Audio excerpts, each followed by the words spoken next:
Elas perderam esse peso, estão magras, mas aquilo que elas acreditavam que ia acontecer, no sentido delas se sentirem bem resolvidas, conseguirem se impor, colocar limite, isso não aconteceu. Olha, né, os pacientes que chegam falando emagreci e não aconteceu aquilo que eu estava esperando, continuo infeliz. Porque o que vai sustentar a autoestima de uma mulher? É essa aceitação de quem elas são de fato. Então eu me aceito como eu sou, mesmo não gostando de tudo em mim, porque às vezes eu vou emagrecer e falar, nossa, mas agora eu não tô gostando do meu bumbum, agora eu não tô gostando disso, né? Então assim, existe uma fantasia no emagrecimento da mulher.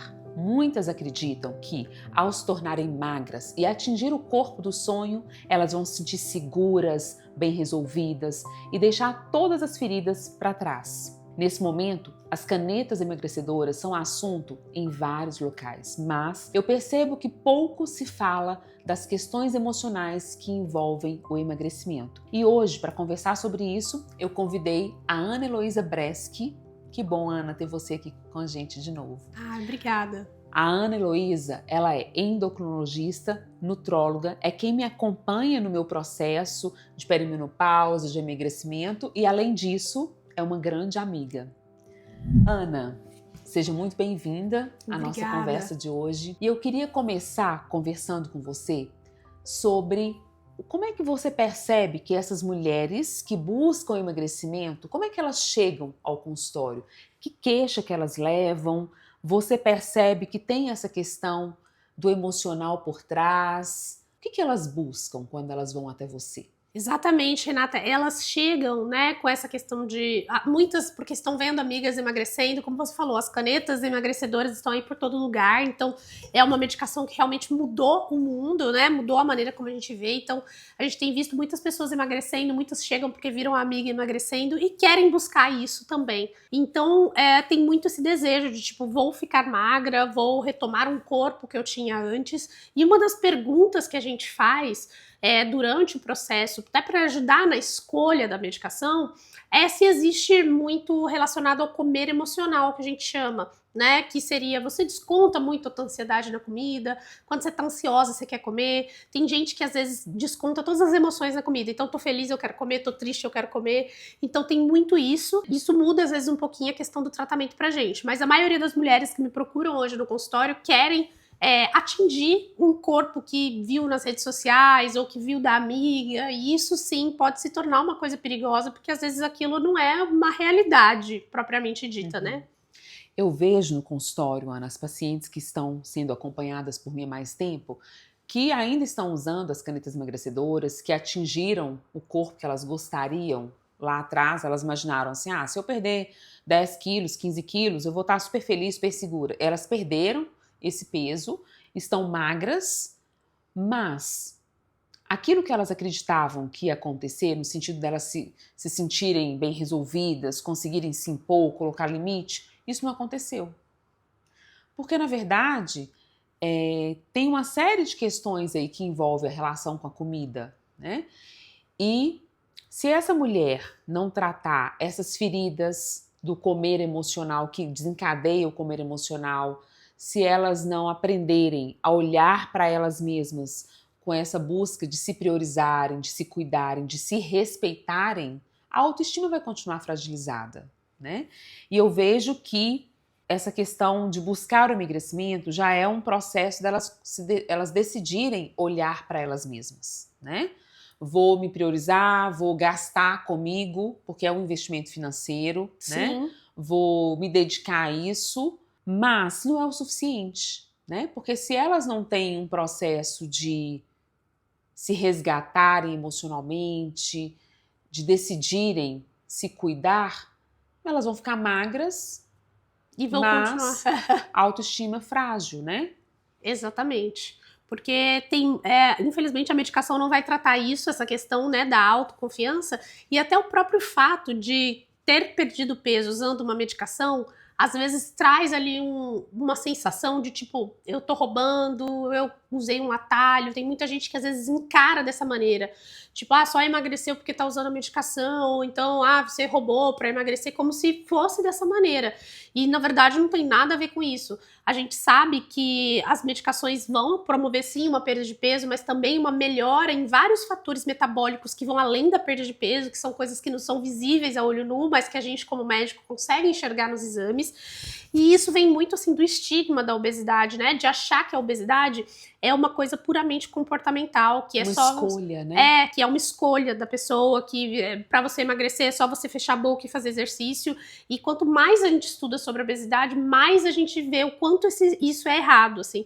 Então eu acho que isso é um estigma que precisa mudar agora na sociedade, para as pessoas entenderem que usar as canetas emagrecedoras não é roubar, não é um atalho, é apenas uma maneira de tratar a obesidade, né? E a obesidade é uma doença crônica, é uma doença recidivante, então isso precisa de um acompanhamento no longo prazo. E o que talvez muitas pessoas que estejam assistindo a gente não saibam é que o organismo sempre entende que é errado perder peso. Ele sempre acha que é ruim, né? Isso vem aí de uma evolução de milhões de anos, de quando a gente não tinha acesso fácil à comida como a gente tem hoje. Então o nosso organismo foi todo moldado para economizar energia. E sempre que você perde peso, ele entende isso como uma ameaça. E ele faz de tudo para você ganhar peso novamente. Então, mesmo que você esteja usando as canetas para perder peso, isso é um esforço que você vai ter que fazer, principalmente depois também na questão da manutenção do peso, né? Então, eu sempre falo para os pacientes que manter o peso perdido é como subir uma escada rolante que está no sentido contrário. Então, você tem que fazer força para você ficar no mesmo lugar. E isso tudo é biológico, são questões biológicas do seu organismo. Então, não dá para a gente entender que obesidade seja uma coisa puramente comportamental ou que usar as canetas seja um atalho. E eu percebo muito, acompanhando os meus pacientes, né, que estão nesse processo aí de perda de peso, o quanto que o emagrecimento tem impactado a vida como um todo, porque aquilo que era prazeroso, sair para comer, encontrar os amigos para comer, cozinhar em casa, essa coisa do comer emocional, né, de anestesiar as dores com comida, hoje não tem mais espaço para isso. Então, assim, não tem mais aquele prazer na comida, come-se agora para se alimentar, os encontros com amigos, para sair para o restaurante, para cozinhar, para ficar horas ali beliscando, perdeu. Então, às vezes tem um humor deprimido, uma certa tristeza, uma sensação de perda, porque há uma mudança de hábitos muito grande, né? E eu vejo que se não tiver um cuidado nessa questão psicológica associada a essa perda de peso, pode sim desencadear uma depressão. Né? Porque o que eu vou colocar no lugar agora? A gente vai fazer o que no final de semana? Aquele casal que tinha o hábito de sair e comer muito e ficar horas ali com entrada, jantar, sobremesa e sair para fazer vários programas em restaurantes ou receber os amigos para cozinhar. E aí eu fico pensando, acompanhando esses pacientes, o quanto que precisa ter esse trabalho de descobrir novas formas de ter prazer. Né?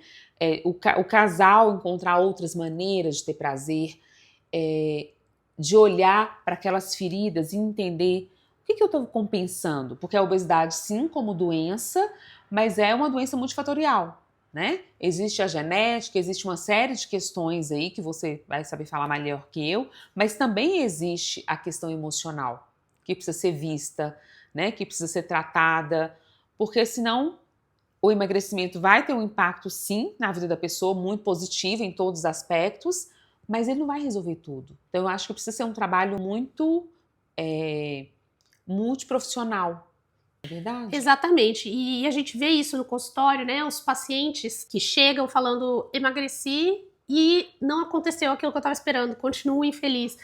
Porque essas medicações são excelentes para perda de peso, mas elas vão agir exatamente no centro de recompensa no cérebro, no centro do prazer. Então, a pessoa que o peso acima, né, que tem obesidade, muito provavelmente ela tinha esse mecanismo muito exacerbado. Então, assim, comer para aquela pessoa poderia dar um prazer maior do que daria para a maioria das pessoas.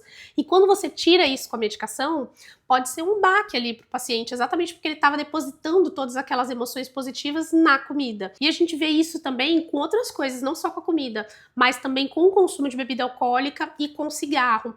Então existem estudos mostrando que essas medicações diminuem também o consumo de bebida alcoólica, né, de cigarro, e eu acho que inclusive no futuro essas medicações vão ser usadas para isso, para tratar problemas de dependência com outros tipos de substância, exatamente porque ela reduz essa sensação de prazer.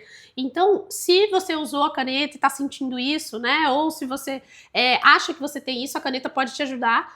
E se você usou a caneta e está sentindo isso, faz parte do processo, é sinal de que realmente você estava depositando muito da tua felicidade na comida.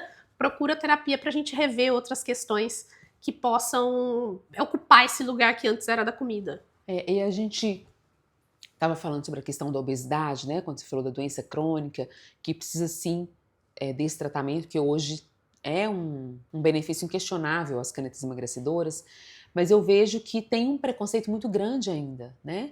Dos próprios pacientes com obesidade.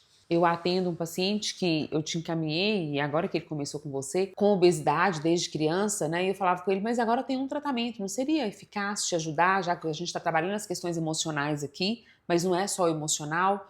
Ah, não, eu ainda vou tentar mais um pouco. Como se fosse assim, usar a caneta não vai exigir esforço de mim. Então, tem um preconceito ainda das próprias pessoas, de quem não usou. E quando é que você, como médica, né, indica o uso das canetas? Quem é que vai se beneficiar? Quem é que não precisa? Porque tem um impacto aí muito grande, mas as pessoas ainda têm um preconceito, assim, como se fosse assim, eu posso fazer esforço, né?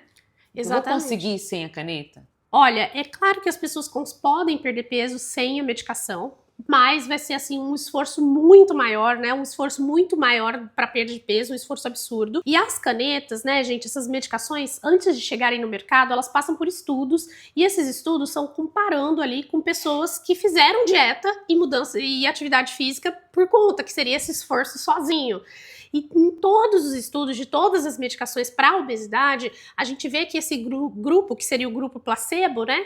Ele recebe a intervenção de mudança do estilo de vida, e pensem que isso é num ambiente muito mais estruturado do que uma pessoa que vai fazer isso sozinha, porque eles estão dentro de um estudo científico, eles estão recebendo orientação nutricional de um especialista, eles passam por consulta frequentemente, porque nos estudos existe toda essa programação. E aí, quanto de peso que as pessoas conseguem perder com dieta e exercício físico? Isso é um número consistente em vários trabalhos, tá? Em torno de 5%. Então, 5% do peso. Se você é uma pessoa, né, que, sei lá, tem 100 quilos e você precisava pesar 70, o máximo talvez que você vai conseguir ali com dieta e exercício vai ser perder 5 quilos. Então, você ainda vai estar bem longe dessa meta. Então, a medicação traz a possibilidade de conseguir atingir essas metas que vão ser mais saudáveis para você. E não é realmente uma questão de... É claro que algumas pessoas falam, eu conheço fulano que perdeu não sei quantos quilos. Existem algumas pessoas que podem conseguir, mas isso não é a regra para a maioria das pessoas. Então, o ideal é buscar, graças a Deus, que hoje a gente tem tratamentos que são muito bons e que tem outros benefícios até além da perda de peso. Então, é super seguro de usar também. E hoje, as indicações que a gente tem para usar são em pessoas que têm o IMC, o índice de massa corporal, acima de 30, ou então que tenham esse IMC, esse índice de massa corporal, acima de 27, e até uma nova recomendação que veio neste ano da Sociedade Brasileira de Obesidade, falando que pessoas que tenham até peso normal, independente do peso, mas que tenham um aumento da circunferência abdominal. Então, uma pessoa que tende a acumular gordura mais na região do abdômen, que é um lugar onde essa gordura vai fazer mais mal, tá mais relacionada a complicações. Então, mesmo se a pessoa for magra, com peso normal, mas acumula gordura mais nessa região, pode ser uma indicação de usar as medicações para controle desses sintomas também. Que bom isso, né? Agora, vamos conversar um pouquinho sobre essa questão da autoestima dessa mulher, assim. Porque às vezes eu percebo muito aqui no consultório essas mulheres que chegaram no peso ideal, né, em termos de estética mesmo. A gente olha e fala, nossa, tá magra, tá bonita, mas ela continua com aquela sensação de que falta, né? Ou então, é comum acontecer aqui no consultório, assim, de falar, Renata, eu não tô magra demais? Tá todo mundo falando que eu tô magra demais. Agora eu tô preocupada. Então, assim, não tava bom antes, porque tava muito acima do peso, não tá bom agora, porque tá magra demais. E aí eu fico pensando... no que a gente precisa olhar para essas mulheres, porque na verdade elas estão buscando, elas usaram a caneta emagreceram, mas elas não conseguiram olhar para elas. Elas ainda não conseguiram se perceber, né, de gostar daquilo que tem. Eu fico sempre com a sensação de que elas não estão se aceitando como elas são, né? Porque o que vai sustentar a autoestima de uma mulher? É essa aceitação de quem elas são de fato. Então eu me aceito como eu sou, mesmo não gostando de tudo em mim, porque às vezes eu vou emagrecer e falar, nossa, mas agora eu não tô gostando do meu bumbum, Meu agora eu não bumbum tô gostando sumiu. disso, né? Então assim, de ter essa aceitação, de se responsabilizar pelas próprias escolhas, de ter consciência do que ela sente, do que falta, de quais são as dores, de ter clareza de quem elas querem se tornar. Então, se a gente não cuidar desses pilares que sustentam a autoestima, eu fico acompanhando aqui as pacientes nesse processo das canetas e vejo que fica um vazio constante, né? E fica uma expectativa de que algo fora vai resolver isso. Então, se eu vou emagrecer e eu vou me sentir segura, como é que é isso? Assim, qual que é o seu olhar nessa questão da autoestima dessas mulheres? Eu acho que uma coisa que contribui para essa autoestima talvez não melhorar tanto é exatamente essa questão arraigada na mente das pessoas de que usou a caneta foi um atalho. Eu acho que a mulher, se tivesse perdido peso sozinha, ela poderia, às vezes, ter um reforço dessa autoestima no sentido de eu fui lá e fiz sozinha. Então tem muita gente que às vezes pensa que usar a caneta foi um atalho e que por isso que eu acho que esse desejo da autoestima, né, de estar magra, essa segurança que ela buscava talvez não venha. E eu sempre tento trabalhar isso, né, no consultório, mostrando para a pessoa, olha tudo que você caminhou até aqui. E hoje, nenhuma medicação emagrece a pessoa, né? Não tem nenhuma medicação que vai fazer você emagrecer só usando a medicação. A medicação só vai fazer mais fácil você seguir a dieta que você precisa seguir, mas nenhum remédio vai te emagrecer só por usar. Então o seu esforço continua sendo necessário. E aí eu gosto muito de calcular para as pessoas o quanto que ela precisa para perder 1 quilo de gordura. Porque tem muito paciente que fala assim para mim, ai, nossa, mas eu só perdi 1 quilo de gordura. Então, para perder 1 quilo de gordura, a gente precisa deixar de comer 7.000 calorias. Então, uma pessoa que perdeu 3 quilos de gordura em um mês, ela deixou de comer 21.000 calorias. Então, imagina o esforço que não é para você deixar de comer 21.000 calorias. E aí eu tento trazer para esse lado e falar, olha, isso daqui é um esforço grande, a medicação não tá fazendo isso por você, foi você que fez as escolhas, você que tomou essas decisões. E eu acho que isso pode ser um argumento para você usar também com as suas pacientes na terapia, de que a medicação não tá fazendo nada por ela. Ela que tá tomando as decisões. Então isso é muito importante. Bem interessante isso, porque uma das coisas que mais vai sustentar a nossa autoestima é a autorresponsabilidade, né? Eu me responsabilizo por aquilo que eu faço, por aquilo que eu deixo de fazer, pelas minhas escolhas. Então, reconhecer que existe um esforço aí. Existe. Né? Mesmo com a medicação, eu escolho não me empanturrar, né? Eu escolho selecionar o que eu vou comer, porque às vezes a caneta emagrecedora vai diminuir o apetite, mas a pessoa continua escolhendo comer aquilo que é mais calórico. Exatamente, né? isso acontece. Então, assim, ela está escolhendo se alimentar melhor, ela está escolhendo relacionar melhor com a comida. Então, trabalhar essa questão da autorresponsabilidade, mas também ir além nesse sentido de, além da estética, né? Porque se eu olho para o emagrecimento só com a questão da estética, acreditando que isso vai resolver, eu posso estar linda, maravilhosa, mas assim, ficar com a sensação de menos-valia, de insuficiência, né? Ficar presa no olhar do outro, o que as pessoas vão pensar sobre isso. Então, é um vazio aí que não tem emagrecimento nenhum que vai compensar isso. Exatamente. E essa questão que você falou de, será que eu tô magra demais e tal, isso também é uma coisa muito frequente que a gente vê no consultório, né? E às vezes até por pessoas da família em volta, porque como você mesmo falou, obesidade tem uma questão genética muito grande. Então, às vezes a pessoa emagreceu, mas o restante da família ainda continua acima do peso. E aí eles olham e eles estão acostumados a ver aquela pessoa sempre com aquele peso a mais. Então, vendo a pessoa hoje mais magra, eles estranham e falam, nossa, tá magra demais. Mas às vezes a pessoa ainda tem muito peso pra perder. Então eu sempre vejo isso no consultório, assim, a pessoa chega e fala, eu acho que eu já tô magra demais, não posso emagrecer, mas a pessoa ainda tem gordura bem acima do limite. E isso vem muito desse reforço, às vezes, familiar, né, de querer, acho que, pertencer àquele grupo, né, de fazer parte daquilo. e de que precisaria, e as outras pessoas começam a olhar e achar estranho aquilo, né? Você vai saber falar disso melhor do que eu. Exatamente. Quando você me falou isso, eu fiquei pensando assim, tem tudo a ver com a terapia sistêmica, né? Com esse olhar que a gente tem da necessidade de pertencer. Nós, seres humanos, a gente tem uma necessidade legítima de pertencimento. E para pertencer, o nosso inconsciente faz a leitura de que para pertencer eu preciso ser igual. Então, eu sou obesa igual às pessoas da minha família, ou eu estou acima do peso igual às pessoas da minha família. E isso me traz esse sentimento de pertencimento. É confortável ser igual. Né? A gente come muito, a gente tem prazer na comida, mas quando essa pessoa emagrece, ela quebra o sentimento de pertencimento. E todas as vezes que eu fico diferente, o inconsciente faz a leitura de que eu estou traindo essa família. Eu não pertenço mais. E essa família, mesmo que não intencionalmente, ela vai punir. Nossa, tá magra demais. Olha, já emagreceu muito, você precisa parar. Então, eu vejo muito que esses pacientes que se diferenciam da família ficam nessa angústia, assim, que tanto que eu vou fazer aquilo que é importante para mim, me diferenciando do meu núcleo, né, de onde eu vim, da minha família de origem, para ser coerente com o que eu quero, e que tanto que eu vou me sabotar para ficar igual a eles. E aí é que entra a questão da autossabotagem.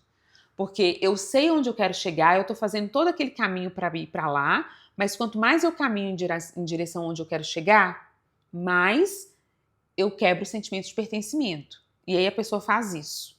Né? E eu vejo que mesmo com o uso das canetas emagrecedoras, então assim, teve um encontro de família e a família fala, nossa, você tá muito magra. Olha, já tá bom, você emagreceu demais, não tá legal. De repente, em um mês, mesmo usando a caneta emagrecedora, ela engorda 1 quilo, 2 quilos. Porque vem uma culpa, né? Isso vale para qualquer coisa, quando a gente começa a se diferenciar da família. Mas no emagrecimento isso é muito claro. Nossa, mas me incomodou muito. E ficar igual é confortável, né? Só que, eu sempre falo para minhas pacientes, a gente veio ao mundo para evoluir. E para evoluir, eu preciso trair. Então, para eu conseguir chegar onde eu quero, em qualquer área que seja, eu vou precisar atrair essa família. No sentido de ficar diferente, de ir além. E isso que você traz é uma coisa muito comum, né? Porque se não é um movimento da família inteira no processo de emagrecimento, a gente vai quebrar esse sentimento de pertença. E é difícil sustentar esse lugar de ser diferente. Sim, é muito difícil. Né? Mas é o processo de ser coerente comigo. Ana, o que você queria falar para essa mulher que busca o emagrecimento com a expectativa de que isso vai resolver a vida dela? Que ela vai se sentir super segura quando ela estiver magra, que ela vai conseguir se posicionar, que ela vai resolver as feridas dela. O que você queria falar para essa mulher que chega até você? Eu diria que buscar perda de peso é sempre muito importante se você está acima do peso, porque isso vai te trazer mais saúde, mais que isso, às vezes não vai resolver todos esses seus problemas. Né? A consulta de obesidade, curiosamente, é uma consulta assim, que é meio que uma terapia também. Então a gente vai trocando experiências, sempre tentando ver, né? Como que a parte emocional está impactando ali naquele tratamento. E eu tento sempre trazer para a paciente as questões boas que ela pode ter tido com aquele emagrecimento, além das expectativas que ela mesma criou. Né? E tem uma frase que eu gosto muito, que tem no meu consultório, e eu deixo na frente da balança, para a pessoa ir pesar e ler aquela frase, que é: deixe o seu coração preparado para viver coisas melhores do que aquilo que você tem planejado. Então, imagine só que você queria buscar só a melhora da sua autoestima com o emagrecimento. Mas aí você descobriu no meio do caminho que você é uma mulher empoderada, que você consegue fazer escolhas, que você decide a sua vida, que você pode ser diferente da tua família, que não tem problema isso. Então, isso é uma construção que a gente vai fazendo ao longo do tratamento, e eu sempre tento trazer isso. E é isso que eu queria dizer para as mulheres que estejam vendo a gente, que queiram isso. Assim, deixe o seu coração preparado para viver coisas melhores do que o que você tem planejado. E muitas vezes a gente vai precisar do suporte da terapia também nesse contexto, porque vai precisar de várias sessões, de várias conversas para tratar essas questões de pertencimento e de autoestima. E não é por acaso que a gente divide, né, muitas pacientes, que a gente acompanha muitas mulheres juntas em terapia e em acompanhamento com você. Né? Exatamente. E eu acho que essa conversa aqui, a intenção é que desperte na mulher isso, assim, essa busca, né, pelo emagrecimento, acreditando que a caneta emagrecedora não vai fazer tudo por ela, mas que ela se autorize a olhar para ela mesma de um outro lugar, né? De reconhecer a importância dela se cuidar, de reconhecer a importância de olhar para as dores, que é uma forma de se escolher, né? Porque eu acho que quando a mulher tem permissão de se escolher, aí sim ela consegue se posicionar na vida de uma outra maneira. Ana, queria muito te agradecer, né, por essa conversa, que eu tenho certeza que vai ajudar muitas mulheres. E fala pra gente as suas redes sociais para que as pessoas possam também acompanhar o seu trabalho. Sim, muito obrigada, Renata, pelo convite para estar aqui. É um prazer poder falar desse assunto que eu adoro para todo mundo. Eu estou nas redes sociais com @doutora.anaheloisa e eu sempre posto, né, explicações, evidências científicas, dicas de alimentação, falo muito sobre as canetas emagrecedoras. Então, se você gostou desse tema, quer saber mais sobre isso, me segue lá que eu sempre estou falando sobre isso. Que é um conteúdo valiosíssimo. Sim. Vale muito a pena segui-la. E se esse conteúdo aqui fez sentido para vocês, compartilhe com outras pessoas, com outras mulheres que também estão nessa busca. E siga o meu canal, Renata Nunes Psico.